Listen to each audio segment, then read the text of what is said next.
हस्तिनापुर की कुलवधू कहाँ है? उसे संग नहीं लाए।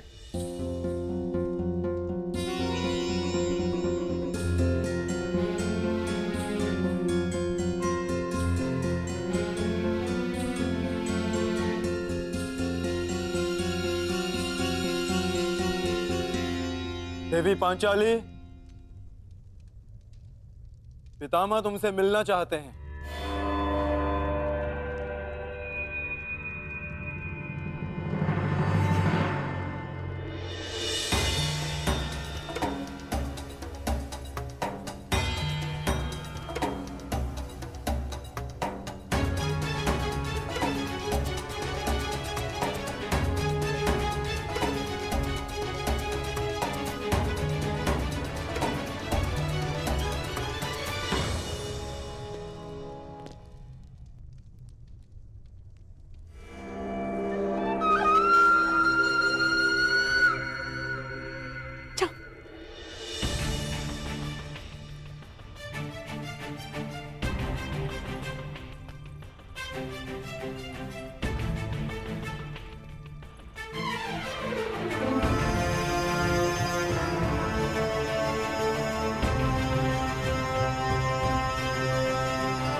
महान योद्धा गंगापुत्र परशुराम शिष्य और अपने श्वशुर पितामह को याज्ञसेनी द्रौपदी का प्रणाम स्वीकार।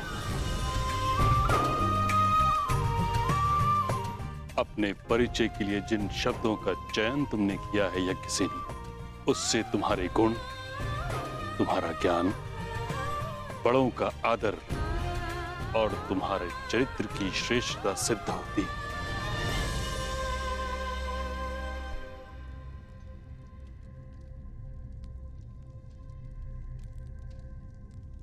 कदाचित इसलिए तुम्हारा वर्ण करके मेरा पौत्र ये भूल गया कि विवाह के पश्चात वर वधू को आशीर्वाद साथ लेना चाहिए।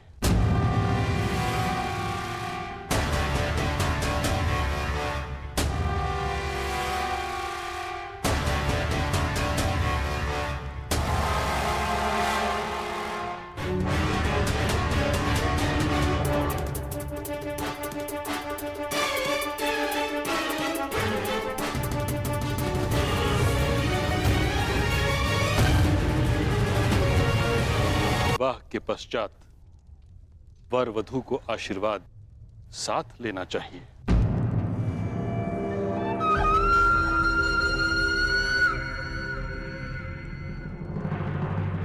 क्या हुआ धर्मराज?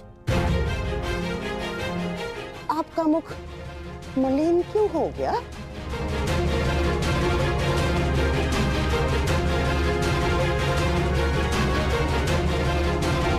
अर्थात कुछ कहना चाह रहे हो?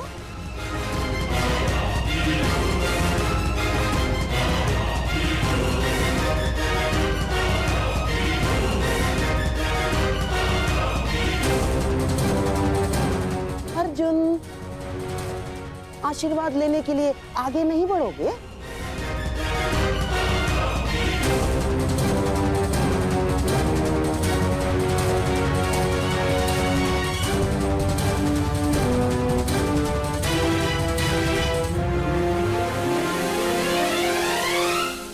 परंतु पितामह,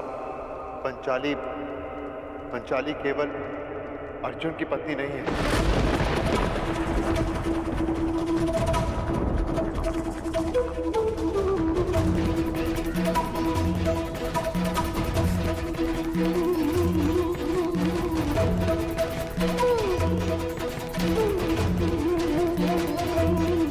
ये कैसा उपहास है पुत्र।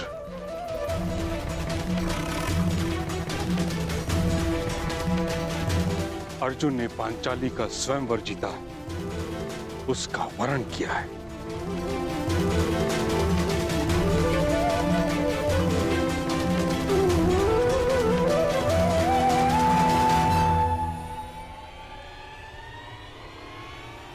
परंतु पंचाली से हम पांचों ने विवाह किया।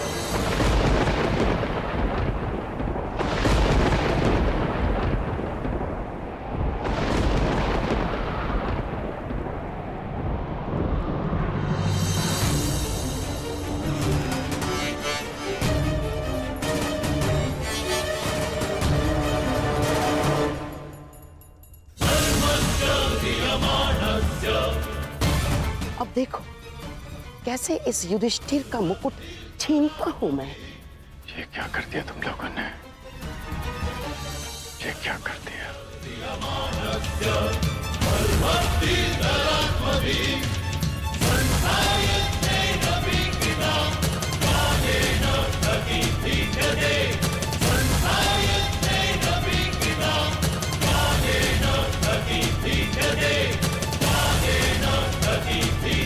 पंचाली से हम पांचों ने विवाह किया। ये क्या कर दिया तुम लोगों ने? ये क्या अनर्थ कर डाला युधिष्ठिर। यज्ञसेनी को जब अर्जुन ने वरा तो तुम पांचों उससे विवाह किस प्रकार कर सकते हो? धन, धान्य, संपत्ति, राज्य, इन सब का बंटवारा हो सकता है, परंतु पत्नी उसका नहीं। माता की वाणी भी नहीं काटी जा सकती पितामह। स्वयंवर से जब हम पंचाली को लेकर घर पहुंचे, माता देखिए आज हमने भिक्षा में क्या प्राप्त किया है। जो भी लाए हो तुम पांचों भाई सदा की भांति उसे आपस में बांट लो। अब आप ही बताइए पितामह क्या करते हैं? कुरुवंश की रीत ही है कि माता पिता के वचनों का पालन प्राण देकर किया जाए।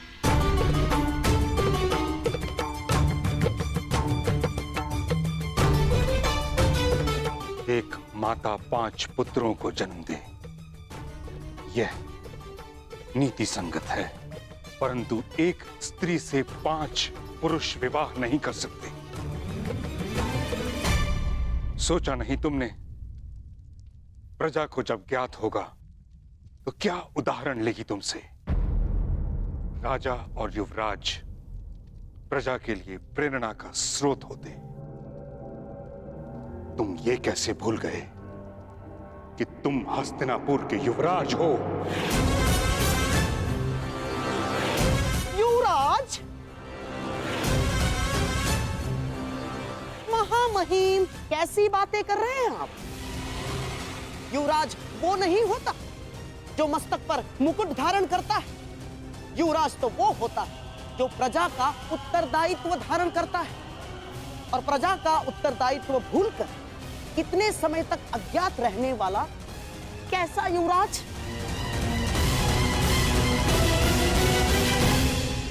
और महामहिम युवराज तो वो होता है जो अपने वश से बाहर जाकर भी एक स्त्री की मर्यादा की रक्षा करता है।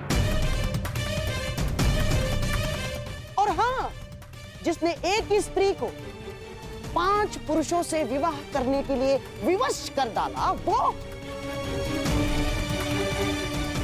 वो कैसा युवराज महामहिम? क्षमा चाहती हूँ गांधार नरेश। यूं भरी सभा में बड़ों के समक्ष बोलना कुलवधू की मर्यादा नहीं, परंतु एक पति का अपमान सहना भी एक पत्नी का धर्म नहीं। मुझे इस विवाह के लिए किसी ने विवश नहीं किया। आर्य अर्जुन के अतिरिक्त शेष पांडव भाई संन्यास को तत्पर थे। मैंने ये विवाह स्वेच्छा से किया है, विवश होकर नहीं। अपनी इच्छा से मैं नहीं मान सकता याज्ञसेनी।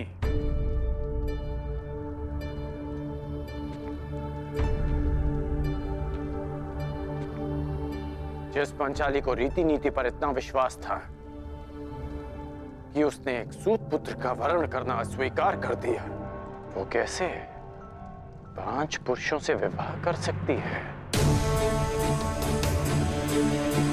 मैं नहीं मान सकता। बताइए क्या कारण है? स्त्री के लिए विवाह करने का एकमात्र कारण उसका चयन होता है, और ये चयन मेरा अधिकार था।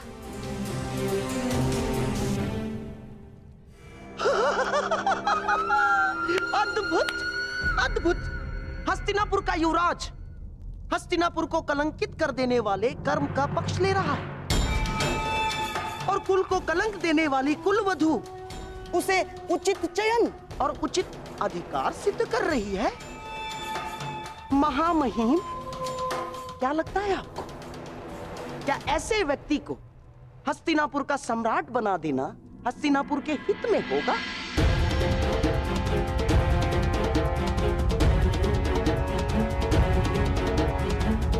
महाराज, ये कर्म हस्तिनापुर के इतिहास को सदैव सदैव लज्जित करेगा महाराज। और ऐसे व्यक्ति को युवराज पद से नहीं हटाया गया तो हस्तिनापुर ही क्या महाराज, सारे संसार में गरिमाहीन, पदभ्रष्ट और वर्ण संकारों का साम्राज्य होगा।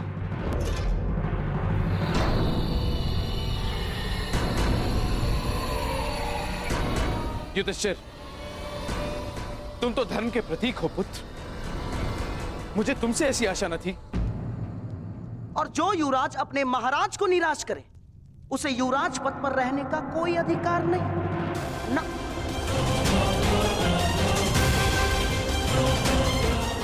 कौन अधिकारी है और कौन षड्यंत्रकारी, इसकी व्याख्या की जाएगी तो गूंज गांधार तक जाएगी मामाश्री।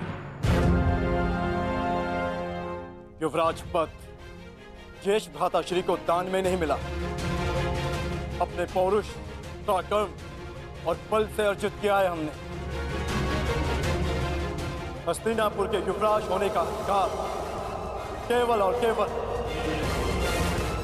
ज्येष्ठ भ्राता श्री युधिष्ठिर का है।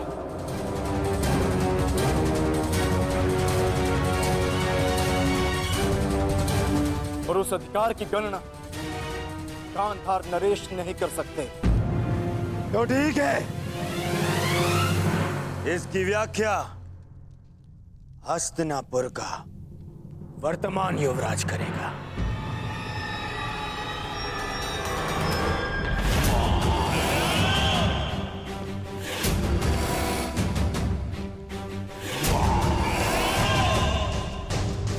मैं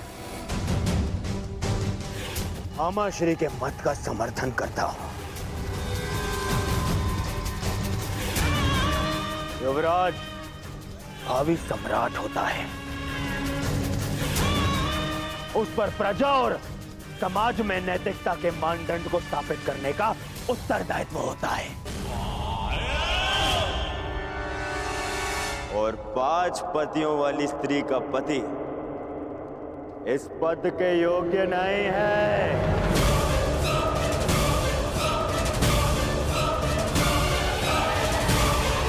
पतियों वाली स्त्री का पति इस पद के योग्य नहीं है। बस दुर्योधन, बस! मैं तुम्हें सावधान करता हूं दुर्योधन। भ्राताश्री और पांचाली के विषय में एक भी अपशब्द कहा तो ये राज्यसभा यही युद्ध भूमि में परिवर्तित हो जाएगी।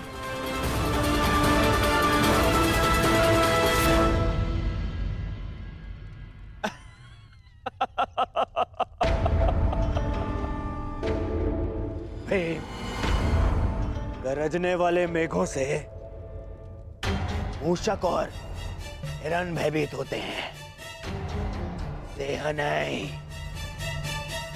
और युद्ध से कायर भयभीत होते हैं, योद्धा नहीं। मुझे ये युद्ध स्वीकार है।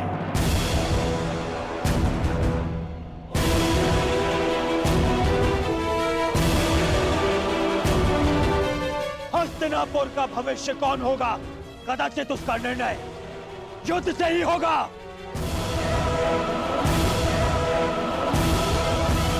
मैं दुर्योधन तुम पांडवों को युद्ध के लिए चुनौती देता।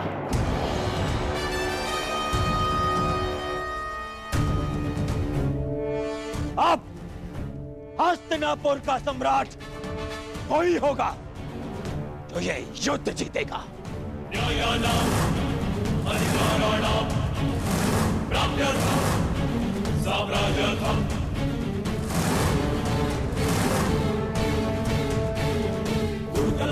चुनौती किसे दे रहे हो दुर्योधन?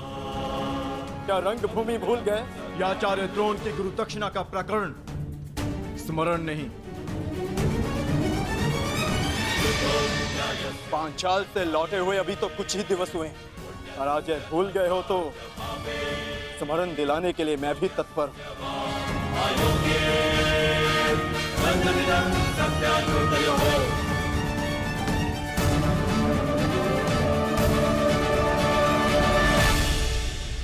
यदि ऐसा है तो तुम भी मत भूलना अर्जुन, कि रंगभूमि का हमारा द्वंद्व विशेष है।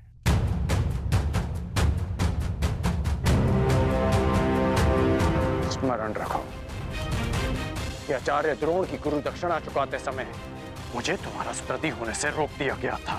अवसर तो पांचाली के स्वयंवर के पश्चात भी था अंगराज। पांचाली के स्वयंवर में मैंने अपने बाणों को रोका ताकि कोई ये ना कह सके कि किसी के स्वयंवर को मैंने अपनी विजय का बहाना बनाया। मैं चुप रहा क्योंकि वर्ण पांचाली का अधिकार था,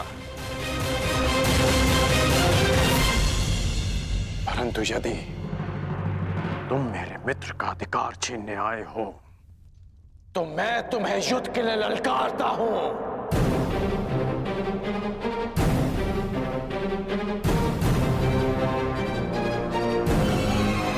संसार भी तो देखे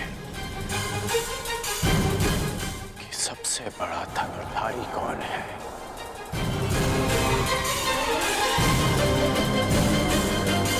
यदि विजय तुम्हारी हुई तो हस्तिनापुर का सिंहासन कुमार युधिष्ठिर का,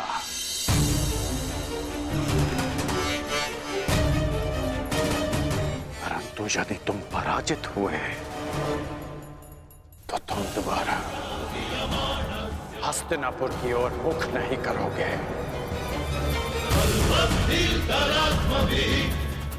मुझे ये चुनौती स्वीकार है।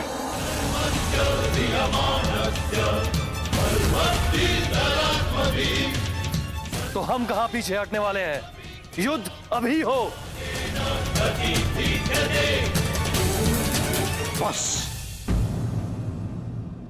राज्यसभा की एक मर्यादा होती है, उसका उल्लंघन उचित नहीं।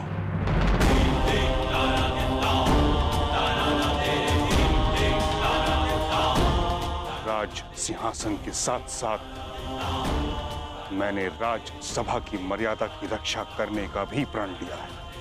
कहीं ऐसा न हो कि विवश होकर भीष्म को शस्त्र उठाने की आवश्यकता पड़ जाए। और कर्ण, तुमने इस पराकरण के मध्य बोलने का साहस भी कैसे किया? परिवार में कोई मतभेद हो तो उसके वरिष्ठ सदस्य उचित निर्णय लेते हैं। तुम केवल हस्तिनापुर की राज्यसभा के सदस्य हो, कुरुवंश के नहीं। तुम्हें केवल अवसर चाहिए, तुरंत युद्ध को ललकार देते हो। तुम्हारा इस पराकरण के मध्य बोलना अनुचित है। गंगा पुत्र,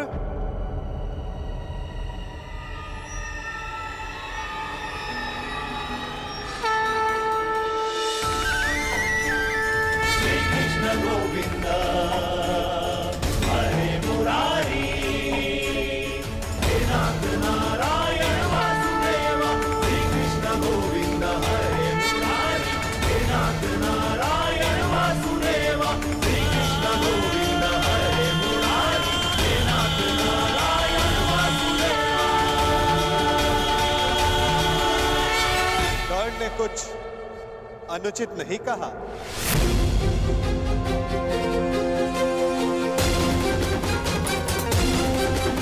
कर्ण ने कुछ अनुचित नहीं कहा।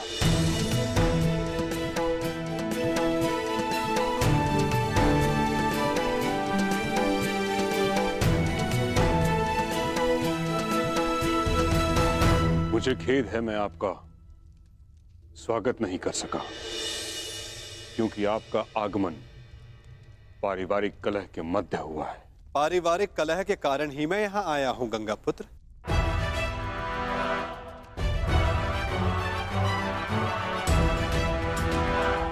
क्या मैं इसी परिवार का भाग नहीं?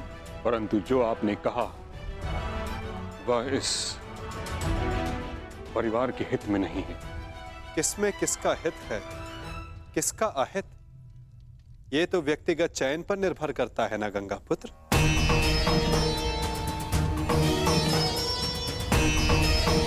यदि अर्जुन का अपने ज्येष्ठ भ्राता के लिए शस्त्र उठाना उचित है, तो अपने मित्र के लिए कर्ण का शस्त्र उठाना कहां अनुचित है? हम सब अपना चयन करते हैं गंगा पुत्र, और उसके लिए उत्तरदायी भी स्वयं होते हैं। इस सभा में उपस्थित ऐसा कौन है जिसने अपना चयन ना किया हो? आपने एक प्रतिज्ञा का चयन किया। महारानी गांधारी ने सदैव अपने आंखों पर पट्टी बांधे रखने का चयन किया। गांधार नरेश शकुनी ने अपना राज्य छोड़कर हस्तिनापुर में रहने का चयन किया। महात्मा विदुर